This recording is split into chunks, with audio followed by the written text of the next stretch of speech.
ఏపీలో family politics సెగలు రేపుతున్నాయి. రాజకీయం మొత్తం వైసీపీ వర్సెస్ కాంగ్రెస్ గా మారింది. అన్నా చెల్లెలి మధ్య మాటల యుద్ధం ముదురుతోంది. తమ కుటుంబాన్ని కాంగ్రెస్ చీల్చే రాజకీయాలు చేస్తుందన్న సీఎం జగన్ కు షర్మిల గట్టిగానే కౌంటర్ ఇచ్చారు. వైఎస్ఆర్ కుటుంబం చీలడానికి జగనే కారణమని ఘాటు వ్యాఖ్యలు చేశారు. ఇటు షర్మిల వ్యాఖ్యలపై సెటర్లు వేశారు సజ్జల రామకృష్ణారెడ్డి. షర్మిల మాటలకు పొంతన ఉండడం లేదని, ఆమె మాటలకు సమాధానం చెప్పాల్సిన పని లేదన్నారు. Congress is basically playing dirty, Rajdeep. Congress has got this tradition of playing dirty as far as state politics are concerned, in our states more specifically. They have divided the state for their own political gains. Unjustly divided the state, more so. Divide and rule. Be it the state, divide and rule, be it our family. Even when I had gone against the Congress party, they had pitted my own uncle. They had made him a minister, and they had forced him to contest against me. When I had broken away from Congress party, when I had resigned from the Congress party in those days and contested on our own party. The Congress always does this. They divide and rule. Unfortunately, now, once again, they have not learned their lessons. So once again, they've divided my family, brought in my sister to actually lead their party.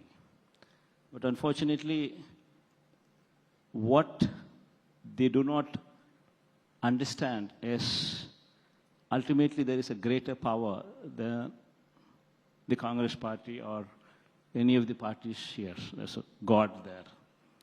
And ultimately, God would ensure that these people are taught a lesson properly. ముఖ్యమంత్రిగా ఉన్న జగనన్న గారు చేసిన వ్యాఖ్య Congress party ఆంధ్రప్రదేశ్ను చీల్చింది, నా కుటుంబాన్ని చీల్చింది,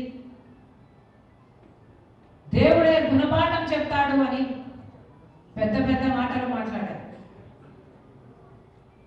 నిజానికి ఆంధ్రప్రదేశ్ రాష్ట్రం ఇలా అభివృద్ధి లేకుండా ఇంత దయనీయ స్థితిలో ఉంది అంటే దానికి కారణం ముందు 5 సంవత్సరాల ముఖ్యమంత్రిగా ఉన్న చంద్రబాబు గారు, ఇప్పుడు 5 సంవత్సరాల ముఖ్యమంత్రిగా ఉన్న జగనన్న గారు.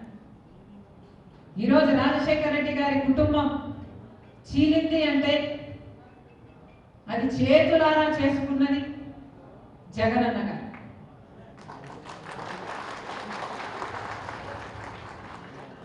దీనికి సాక్ష్యం దేవుడు, దీనికి సాక్ష్యం నా తల్లి విజయమ్మ, రాజశేఖర రెడ్డి గారి భార్య,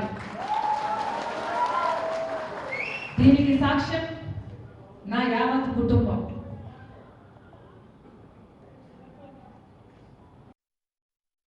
ఇక్కడ రాజకీయాల గురించి కానీ, ఇక్కడ జరుగుతున్న అభివృద్ధి కానీ, ఇంకొకటి కానీ, రాష్ట్ర వ్యవహారాల గురించి కానీ ఆమె ఏమి అవగాహన ఉన్నట్టయితే లేదు, కనపడట్లా. అందువల్లే మాట్లాడే మాటల్లో అసలు దేనికి ఒకదానికి ఒకటి పొంతన ఉండట్లా.